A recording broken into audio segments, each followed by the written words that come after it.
প্রভু, হে মহান আল্লাহ, হে মহান সৃষ্টিকর্তা, তুমি আমাকে ইমানের সহিত মৃত্যু দান করিও। হ্যালো এভরিওয়ান, আসসালামু আলাইকুম। সবাই কেমন আছেন? Welcome to my blog. তো প্রতিবারের মতো ছোটো একটা ব্লগ নিয়ে চলে এসেছে আপনাদের মাঝে। তো কালকে হাটপাগলা বড় মসজিদে একটা ইসলামিক মাহফিল ছিল, তো সেখানে চলে গেলাম। আমার শ্বশুর বাড়িও সেখানে। তো এত সুন্দর করে ডেকোরেশন করেছিল, 8 লাখ টাকা নাকি বাজেট ছিল তাদের। তো আমার কাছে এত ভালো লেগেছিল, মনে হচ্ছিল যে আমি জান্নাতে চলে গেছি। আর এত ভালো লেগেছিল কি বলবো, ওখান থেকে আসতে ইচ্ছে করছিল না।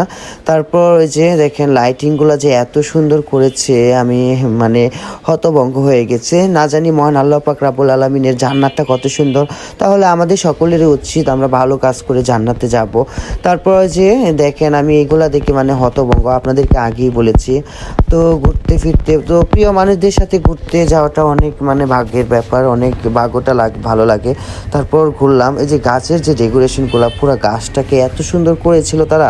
তারপরে যে ওয়াজ শুনেছি, তো ব্লগে সব কিছু দেওয়া যায় না। তারপর আসার সময় দেখি মেলাতে মাটির জিনিসগুলো উঠেছে, আমার কাছে এত ভালো লেগেছে। আমার একটা ইন্ডিয়ার আপু ছিল, তার নাকি এগুলা মানে ভীষণ দরকার। ভাবছিলাম কি কিনে নেবো আপুর জন্য, কিন্তু দেওয়া তো যাবে না, ইন্ডিয়া অনেক দূরা। তো এই যে দেখেন এই লোকেশনটা যে আমার কাছে